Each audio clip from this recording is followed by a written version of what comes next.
오늘은 요한계시록 1장 9절에서 20절 말씀을 좀 관찰하고 해석하는 시간을 갖겠습니다. 관찰은 딱 눈을 감고도 여기 무슨 내용이다 이런 것을 말할 수 있어야 잘 된 것이고, 해석은 그 전체를 한마디로 뭐에 대해서 말하려고 하는 것인가, 그 의도, 주제와 관계된 거죠. 오늘은 관찰과 해석에 어떻게 보면 중요한 부분을 좀 다룰게요. 그리고 이번 주 금요일은 그것을 가지고 현재 내게 주님이 뭐라고 말씀하시는가 하는 것을 듣는, 실제로 경험하는 시간을 가질게요. 어떤 분들은 이런 관찰 해석 과정이 너무 어렵게 다가올 수 있고 재미없어 보일 수도 있습니다. 그런데요, 이 성경이라는 게 어떤 특정한 시대 상황에서 어떤 특정한 대상을 향해 쓴 책이기 때문에 그걸 먼저 이해를 한 다음에 오늘날 우리에게 적용이 돼야 되거든요. 그러다 보니까 이게 어려울 수 있지만 꼭 필요한 과정이에요. 이 과정들을 잘 할 수 있어야 묵상을 해낼 수 있어요. 대부분 묵상이 어렵거나 말씀을 보더라도 쉽게 이렇게 이해되는 것은 은혜가 되는데, 좀 어려운 것들은 넘어가고, 또 그런 내용들 성경에 많이 있다 보니까 성경 자체가 너무 어려운 거죠. 그래서 설교 듣기는 좋아하고 그냥 찬양같이 쉽게 터치할 수 있는 건 귀한데, 딱딱한 성경을 보는 것에 있어서는 어려워하는 이유가 이 같은 노력이 없었기 때문에 그래요. 그래서 성경 중에서도 어려운 책으로 보여진 요한계시록을 여러분 우리가 힘들지만 이렇게 잘 따라와 주시면, 여러분 어떤 성경을 보더라도 이런 식으로 성경을 보면 되는구나, 묵상하면 되는구나 하는 것을 여러분 많이 배울 수 있습니다. 잘 따라오시라고 제가 말씀드리는 거예요. 자, 그러면 바로 본론 들어가 볼까요? 1장 9절부터 20절까지는 셋으로 나눌 수 있습니다. 관찰의 중요한 게 이제 문단 구분이거든요. 9절부터 12절은 환상에 대한 배경입니다. 그리고 13절부터 16절까지는 예수님에 대한 환상이에요. 예수님 모습에 대한. 그죠? 그 다음에 17절에서 20절까지는 일곱 교회에 대한 예수님이 이제 메시지를 전하라 하는 요한에게 하는 직접 당부하는 말씀이 나온 겁니다. 그러면 먼저 이 환상에 대한 배경과 관련된 9절부터 12절까지 보면 언제 어디서 어떻게 이 예수를 만나게 되었는가 하는 요한의 설명이죠.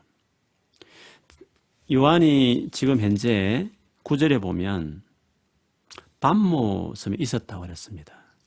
왜 있었느냐를 보면 하나님 말씀과 예수님을 증언함으로 말미암아, 즉 예수 믿는 것 때문에 밤모섬에 귀환가 있었던 거죠.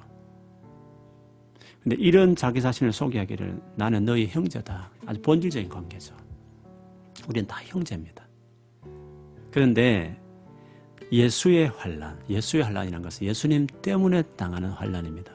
모든 어려움을 다 이렇게 말할 수는 없죠. 예수님의 환란, 왜 당합니까? 그 하나님 나라 백성이 되었기 때문에. 그리고 그 나라 들어가기까지, 그때까지 참는 거죠. 동참한다 이런 것은 교제입니다. 우리 믿는 사람의 교제는 이 정도까지 가야 되는 거겠죠. 그래서 이 환란과 나라는 밀접해요. 사도행전 14장 22절에 보면 바울이 본인이 1차 전도 마치고 나서 다시 턴하면서 그 교회에 갓 믿은 초신자들이거든요. 그들에게 마음을 굳게 하고 믿음에 그대로 붙들고 있으라고 말하면서 했던 말이 있어요. 겉면의 말이, 우리가 하나님의 나라에 들어가려면 많은 환란을 겪어야 할 것이라. 그래, 실제 초대교회 때는 하나님 나라에 들어가기 위해서 많은 환란을 겪는다고 생각해 그걸 참아야 된다고 생각했어요. 지금 요한이 지금 이렇게 말할 때는 본인이 바로 그런, 역시 그 모습으로 살고 있었다고 말했죠. 실제로 이 요한계시록을 받았던 7교회가 다 똑같은 입장에 있었어요. 그것을 요한계시록 자체를 보면 11장에서 13장 이 세 장에 그 당시에 어려움을 겪고 있는 7교회의 모습을 그대로 예수님 환상으로 이렇게 보여주셨어요. 11장에 보면 두 정인이 나오거든요. 그거를 이 두 정인, 어떤 특정한 두 사람을 말하지 않는다는 것을 11장에 두 촛대 이렇게 말해요. 두 감람나무면 촛대라 말이죠. 촛대가 뭐냐면 1장에 나와 있죠. 교회거든요. 근데 왜 두 교회냐 했을 때 둘은 복음을 전할 때 둘씩 보냈잖아요.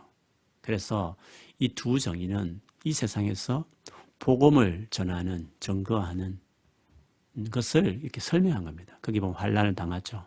그러나 또 주님이 그를 살려내는 이 모습을 말하고 있고 13장에는 이 사탄으로 말하는 용이 여자를 공격해요. 왜냐하면 그 여자가 아이를 낳으려고 하거든요. 그 여자는 구약부터 쭉 내려오는 하나님 백성 전체를 총칭해요. 그 하나님 백성 안에 약속된 메시아가 나오잖아요. 그 예수를 그냥 메시아 되면 방해하려는데 그걸 방해가 실패를 하고 그 아들은 하늘로 올라가요. 그것은 예수님이 이 땅에 구속 사역을 완성하시고 하나님 나라 올라가는 걸 말하죠. 그 용이 너무 분하게 생각해요. 그래서 그 여자의 남은 자손들을 박해요. 그 남은 자손은 뭘까요? 그 당시에 신약의 교회들을 말합니다. 그리고 13장에 보면 이제 그 용이, 사단이 이 세상에 교회를 박해하는 세력으로서 두 짐승을 세워요. 하나는 바다에서 올라와요. 바다 자체가 성경 전체를 보면 그 사단이 다스리는 악의 어떤 장소로 많이 그려져요. 거기 나온 짐승, 이 짐승은 그 당시로 로마 황제를 말합니다. 그리고 땅에 또 있는 짐승, 올라온 짐승이 있어요. 그 땅에 있는 짐승은 그 바다의 짐승을 경배하게 한다 했는데 곧 로마 황제 숭배를 부추기고 또 선동했던 그 당시에 로마 황제 숭배자 신전의 제사장들을 말합니다. 결국에 보면 삼위일체죠. 용, 두 짐승. 삼위일체 하나님이 흉내내지만 이들이 이제 교회를 박해했다고 말할 수 있는, 이것은 그 당시의 상황을 말합니다. 예수 믿는 당하는 박해와 환난에 참아야 될 상황들을 말하고 있는데 그대로 그 당시 교회를 이렇게 표현하고 있죠. 요한은 봐도 자기도 그런 사람으로서 동참하고 있다라고 말을 했습니다. 그래서 밤모섬에 이제 그 환난을 당하고 있었는데 주의 날이었어요. 주의 날이라는 것은 오늘날 주일을 말을 해요. 그 주의 날에 주일을 어떻게 교회가 모였을까? 원래 안식일은 토요일입니다. 지금 또 안식일을 중요하게 생각하는 아예 그 교단도 있고요. 우리는 이걸 이단으로 정죄했고 또 한국의 이단들 중에 그 구약 율법을 막 하면서 토요일을 고집하는 사람도 있어요. 그들의 주장 가운데 기존 교회는 타락했다는 거죠. 원래 토요일로 하나님이 안식일 지키려 했는데 주일로 바뀌었다는 거죠. 그것이 태양신 숭배하는 날에 타협해서 그랬다 이렇게 말하는데 정말 그럴까 하는 거죠. 밝혀진 바에 의하면 디다케라는 문서가 발견됐는데 이 디다케는 AD 100년경에 시리아 지방의 어느 시골 교회 한 그리스도인이 자기 교회 규범서로서 편집한 거였어요. 100년이라는 것은 요한계시록하고 멀지 않는 시기에 쓰여진 책이거든요. 그러니까 초대 교회 때 상황을 잘 알 수 있죠. 그 문서에 보면. 거기 14장 1절에 보면 주의 날에 그들이 모여서 떡을 떼며 서로 예배했다. 이런 본문이 나와요. 실제로 우리 신약 성경에 보면 주일에 그때 모였다는 걸 보여줄 수 있는 힌트를 주는 구절들이 있어요. 사도행전 20장 7절에 보면 거주한 첫날에 우리가 떡을 때려 모였다라고 바울의 이야기를 하면서 그 이야기했고, 그리고 고린도전서 16장 2절에도 매주 첫날에 사람들이 모여서 헌금을 그때 모아라 이런 말들을 하는 걸 보면서 이 주일에 모였던 것이 초창기부터 있었지 중간에 생긴 게 아니라는 것을 가해의 이야기지만 그 이야기를 말씀드립니다. 그런데 이 주의 날에 성령의 감동, 주로 예언가들이 이제 성령의 감동을 크게 받잖아요. 그렇게 받아서 있는데 자기 뒤에서 나팔 소리 같은 큰 음성이 들렸다고 그랬어요.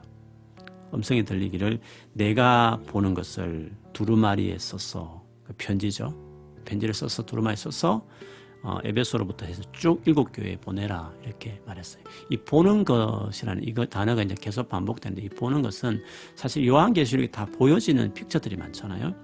그래서 요한계시록 전체를 말합니다. 그러니까 요한계시록 전체를 다 써서 보내라 이렇게 이야기하는 거죠. 근데 7교회를 보면 지도를 보시면 이 7교회가 어떻게 에베소로부터 해서 이렇게 쭉 시계 방향으로 되어 있습니다. 근데 재밌는 것은 이게 그 당시에 우편 배달부가 쭉 도는 우편 배달하는 루트였대요. 근데 소아시아의 골로새라는 우리 신약성경에 기록되는 골로새 교회도 있었는데 굳이 왜 빠지고 이런 7교회만 되었을까 했을 때는 이 교회 하나하나가 모든 시대의 교회를 대표할 만한 특징이 있었기 때문에 주님이 특별히 이렇게 말씀하신 거였습니다. 그래서 이렇게 음성이 들려서 쭉 요한이 둘러봤죠. 둘러봤더니 제일 먼저 보이는 것이 7 금초대입니다. 7 금초대가 중요합니다. 7 금초대는 해석에 나와 있지만 그 당시 7 교회를 이야기해요. 왜 교회를 굳이 촛대, 금초대 이야기했을까? 배경을 보면 출애굽기 25장 31절에 보면 여러분 우리가 그 모세의 성막 알잖아요. 성막 성수에 들어있는 금 등잔대의 이미지하고 비슷해요.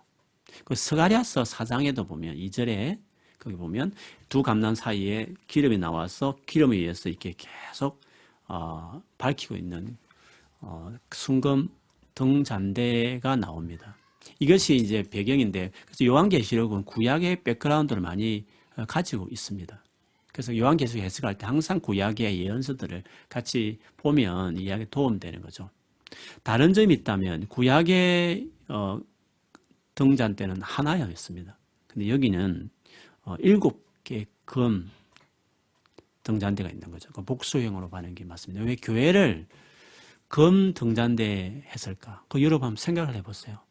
가장 가치 있는 점검 그리고 하나 비추는 그 등잔 촛대의 모습 교회의 이미지에 너무 많죠. 그런 이미지로 말하고 있는 구절들 성경이 많지 않습니까?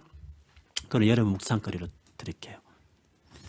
그런데 그 금 촛대가 제일 먼저 보이는데 그 촛대 사이에 인자 같은 이가 발에 끌리는 옷을 입고 가슴에 금띠를 띠고 계셨다고 그랬어요. 여기서 뭘 강조하고 싶을까요? 인자 같은 일은 여러분 누굴까요? 예수님을 말해요. 왜 예수님이 인자 같은 일을 말했을까? 복음서에 보면 예수님이 자기를 소개할 때 인자가 이 세상에 온 것은 라는 말을 많이 하거든요. 근데 그게 뭐 풀어 설면 사람의 아들인데 그냥 뭐 사람의 아들을 강조하기 한 것보다도 이게 구약의 배경이 있어요. 아주 유명한 구절이 있어요. 7장 13절 다니엘서. 다니엘서 7장은 여러분 한번 좀 곰곰이 볼 필요가 있습니다. 거기에 보면 다니엘이 한 상을 봤는데 거기 인자 같은 이가 나와요. 근데 인자 같은 이가 범상하지 않아요. 신적인 존재로 보여요. 하늘에서 구름을 타고 인자 같은 이가 왔는데 옛적부터 항상 계셨던 이, 즉 아버지 하나님께 앞으로 인도되어 갔더니 그 아버지 하나님이 그 인자 같은 이에게 권세, 나라, 영광을 주었어요. 이것은 부활 성천하신 예수께 하나님께서 하나님 나라를 통치하는 만왕의 왕이요 만주의 주가 되게 하신 것을 이야기하는 겁니다. 바로 그분이시죠. 지금 부활하신 성천에 계신 영광 가운데 계신 예수를 지금 사도 요한이 만나는 겁니다. 근데 그 예수님 복장이 발에까지 끌리는 옷이었어요. 그리고 띠는 금으로 된 금띠를 띠었어요. 이것도요 다니엘서 10장의 천사의 복장이에요. 그리고 계시록에도 나와요. 15장 6절 다니엘서는 10장 5절인데 거기 보면 세마포 옷을 입고 순금으로 된 띠를 각각 떴다라고 나옵니다. 천상의 존재가 다 이렇게 되어 있는 거죠. 너무 영광스러운 존재를 이렇게 외적으로 이렇게 복장도 이렇게 나타나는 거죠. 그리고 예수님 신체를 이제 직접 말하기를 머리와 털이 다 흰 양털처럼 겨울에 내리는 눈처럼 그렇다고 말합니다. 근데 이것도요, 아까 말한 유명한 다니엘 7장에 그 7장 9절에 보면 항상 옛적부터 계셨던 성부, 아버지 하나님을 이렇게 표현합니다. 거기에 보면요, 머리털을 깨끗한 양 같은 털이라고 이야기하고 있습니다. 그리고 예수님의 또 다른 모습은 눈은요, 불꽃 같은 눈이라고 그랬어요. 그 발은요, 주석, 달리 놋 같은 것이라고 말하는, 이거는 다니엘서 역시 10장 6절, 네, 권세 있는 천사가 등장하는 천사의 모습이 그랬어요. 거기 보면 눈은 횃불이라고 그랬어요. 횃불. 그리고요, 발은 팔과 발은 빛난 노 같다고 이야기했습니다. 그리고 예수님의 음성을 많은 물소리, 물이 확, 그 많은 물이 쏟아질 때 그 소리 있잖아요. 15절에 보면 많은 물소리를 했는데 이것을 에스겔에 보면 1장 24절에는 하나님을 보좌하고 있는 네 생물의 소리를 그렇게 표현했고 43장 2절에는 하나님 음성을 많은 물소리 같다라고 이야기하고 있습니다. 결국 예수님에 대해 이런 외적이든지 신체적인 묘사는 예수님이 너무 영광스러운 분이라는 것을 이야기하고 있죠. 16절을 보시면 그 예수님, 이런 예수님께서 오른손에 7별이 있다고 그랬어요. 7별. 7별이 뭔지는 나중에 20절에 나오지만 7 교회 사자들이라고 이야기해요. 그리고 이 사자들에게 2장에 3장에 가보면 그 에베소 교회 사자에게 편지하라, 뭐 서문화 교회 사자에게 편지하라고 말했는데 그 내용을 보면 그 교회를 향한 메시지였어요. 그러게 보면 7 사자라는 것은 그 교회와 뗄래야 뗄 수 없는 관계에 있는 존재죠. 그렇게 보면 7 금초대나 7별은 다 교회와 관련되어 있는데 이 7별을 주님이 오른손으로 잡고 있다는 거죠. 즉 교회를 지키고 보호하고 있다는 것을 이야기하고 있습니다. 그분의 입에서 좌우에 날이 쓴 검이 나와요. 얼굴은 해처럼 비친다고 말을 했어요. 이 검이라는 것은 예수님이 하시는 말씀이죠. 좌우에 날 쓴 검이라는 건 히브리서 말씀도 나오잖아요. 그처럼 말씀으로 세상을 심판하게 된다는 말씀인데 이사야 11장 4절에 보면 하나님께서 입에 막대기로 세상을 치고 그의 입술의 기운으로 악인을 죽일 것이라 말씀하셨어요. 그리고 실제로 예수님이 요한계시록 19장 5절에 보면 그 입에 예리한 검이 나오는데 그 예수님 입에서 만국을 친다. 철장으로 다스린다. 그리고 하나님이 무서운 진노를 그분이 집행한다. 이런 말씀이 나옵니다. 세상을 심판하실 심판주라는 것을 이야기합니다. 그 같은 분이 지금 교회 가운데 임재해 계시고 교회를 붙들고 있다. 이거는 사도 요한뿐만 아니라 이 사도 요한을 통해 받았던 이 편지를 받았던 7 교회에게 큰 위로가 되었을 거예요. 왜냐하면 그 당시 너무너무 많은 핍박을 받고 초라하게 보였고 거대한 로마 제국으로부터 약자로 보였는데 그런데 이 엄청난 위험 있는 영광스러운 예수님이 자기들은 몰랐는데 자기들 가운데 있었고 자기를 붙들고 있다는 것을 이제 알게 된 것이었죠. 실제로 예수님이 얼마나 영광스러운 분인가는 요한 스스로가 17절에 보니까 그분을 봤을 때, 예수를 봤을 때 그 발 앞에 엎드려 죽은 자 같이 되었다고 말했어요. 실제로 에스겔 1장 28절에 보면 에스겔도 그랬고 다니엘서 8장 17절에 혹은 10장 9절에 보면 다니엘도 그런 영광에 압도된 분이 그런 모습을 보여줍니다. 그런데 오늘 그들에게도 마찬가지지만 예수님께서도 오늘 사도 요한의 그 좋은 능력 오른손으로 내게 얹어 이르시되 위로하는 거죠. 그러면서 두려워하지 말라. 얼마나 두렵겠습니까? 주님을 만나도 두려웠지만 실제로 예수 믿는 것 때문에 그 당시에 많은 성도들이 두려워하고 있었는데 그 크신 분이 오른손 올리면서 두려워하지 마 하고 위로하시는 것이죠. 그리고 나는 처음이요 마지막이니. 처음과 마지막이라는 것은 1장 8절에 보면 나는 알파 오메가라는 성부가 했던 말인데 예수님이 그대로 똑같이 그 성부 하나님과 동일한 하나님임을 이렇게 말을 해요. 18절에 나는 살아있는 자다. 내가 전에 죽었으노라 볼지어다 이제 세세토록 살아있다. 살아있다 이 표현도 성부에게 적용되는 말이었어요. 너희는 나를 누구라고 하느냐라고 예수님이 제자들에게 물었을 때 베드로가 뭐라 했습니까?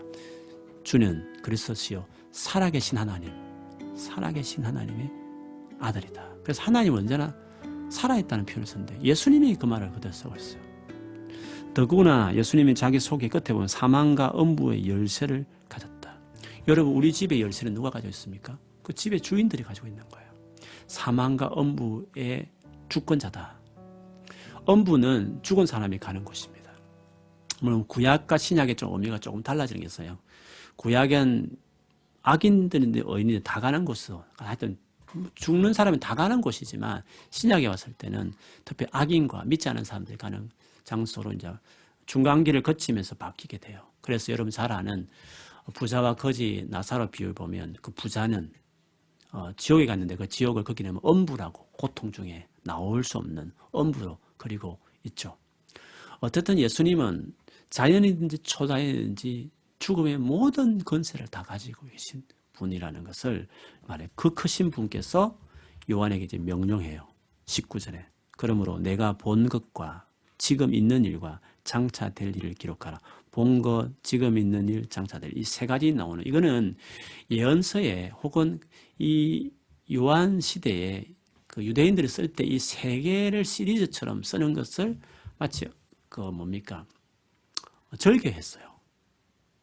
어떤 분들은 요한계시록을 구조를 이 세 개로 되어 있다 이렇게 푸는 분들이 계세요. 본 것은 지금 환상을 말하고 그리고 지금 있는 일이라는 것은 2장 3장에 있는 그 당시 교회에 대한 주님의 메시지를 말하고 그 다음에 장차 될 일이라는 것은 4장부터 시작될 미래의 이야기다 이렇게 이야기하는데 그런데 꼭 그렇지 않을 수 있어요.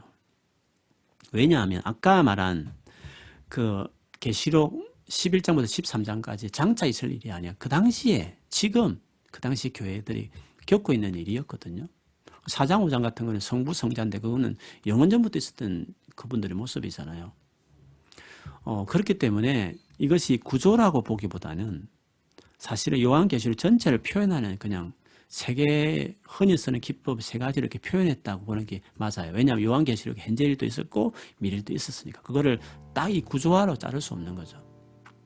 그리고 내가 본 것이라는 이 말 자체가 이미 이 본 것 자체가 요한계시록 전체를 말을 해요.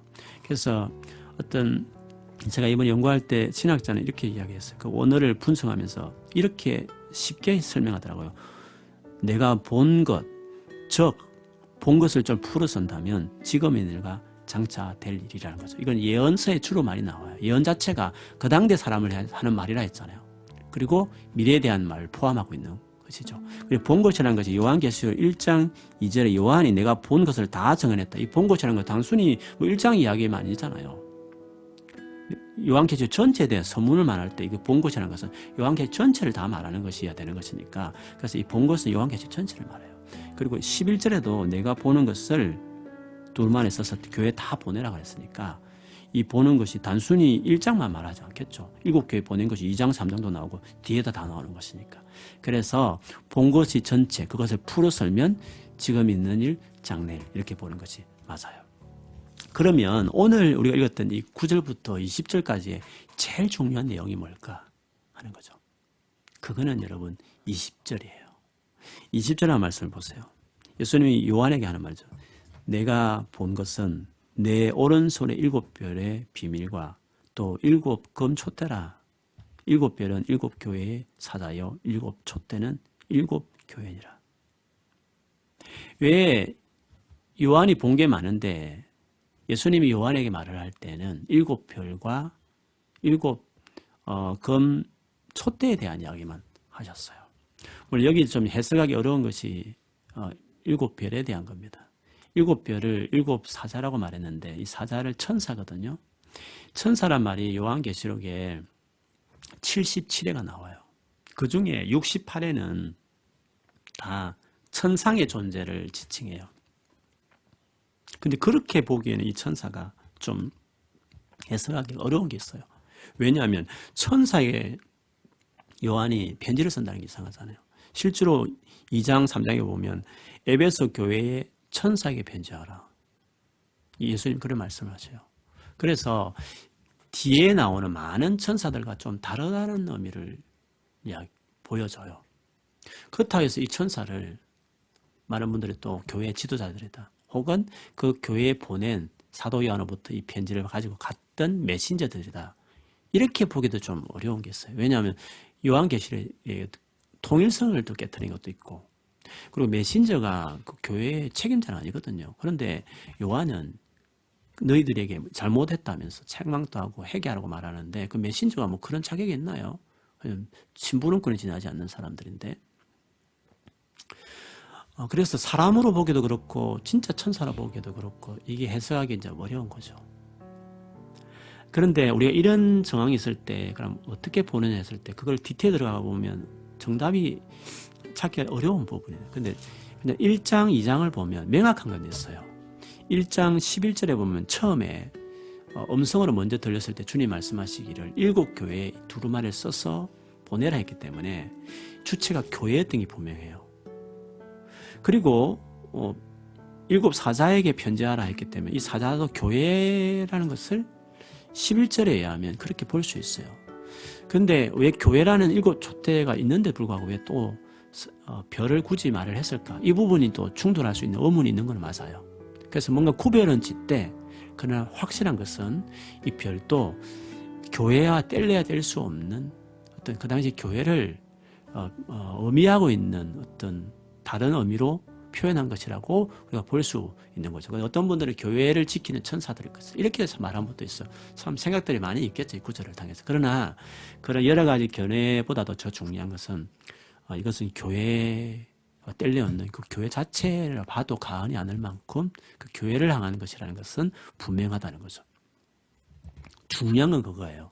20절에 마지막 절에 왜 교회와 관련되어 있는 7별과 7 금촛대를 예수님이 강조하셨을까? 그걸 비밀이라고 말했어요. 한국에 좀 유명한 이단은 이 비밀이 별에만 걸쳐 있고 촛대는 없다 해가지고 왜 별에만 굳이 비밀을 넣었을까? 이렇게 한글 성경을 보고 하는데 그렇지 않아요. 영어 성경 봐도 이 비밀이라는 것이 이 별과 촛대에 다 걸려져 있습니다. 관계대명사에 걸려 있고요. 그 다음에 이 한글 성경에 보면 내가 본 것이 20절에 나오니까 그럼 본 것이 촛대에 관련되니까 19절에 이 본 것이 요한계시록 전체를 말하지 않는 거 아닙니까? 라고 말할지 모르지만 이 한글 성경에 보니 그래요. 영어 성경에 보면 19절에는 요한계시록 전체에 본 것이고 20절에 이 본 것은 본 것이 꾸미는 게 딱 정해져 있어요. 7별과 7 금촛대라고 딱 말하고 있습니다. 그래서 여기서 20절에 본 것은 지금 환상 가운데 본 것을 말하고 19절은 요한계시록 전체를 말하는 것이라고 봐야 되죠. 근데 주님께서 요한에게 환상 중에 제일 중요한 것이 별과 금촛대다 이렇게 말한 거예요. 그 말이 뭐죠? 교회라는 거죠. 교회 가운데 계시고 교회를 붙잡고 있는 그렇게 사랑하는 교회에게 편지하렴 하는 말씀이죠. 그래서 이게 우리 해석의 중요한 포인트입니다. 주님이 의도고 요한이지 말하고 싶은 의도와 관련된 거예요. 그 관점에서 여러분 딱 해석이 이 정도 되었을 때 이제 하나하나 의미를 좀 더 곱씹으면서요. 이제 오늘날 나에게 그러면 주님께서 그 당시 이렇게 말씀하셨던 주님이 오늘날 나에게 어떻게 말씀하시나 하는 것을 들어가는 것이 묵상입니다. 그 중요한 교회 하셨던 말씀이 앞으로 계속 남아 있습니다. 어렵지만 여러분 사랑하는 교회에 주신 말씀을 우리가 보고 싶잖아요. 오늘날 우리에게도 그 마음을 주님 하시는 말씀이 있으세요. 성령으로요. 그걸 이번 주 금요일 날 한번 또 경험하겠습니다. 계속 같이 해주셨으면 좋겠습니다. 감사합니다.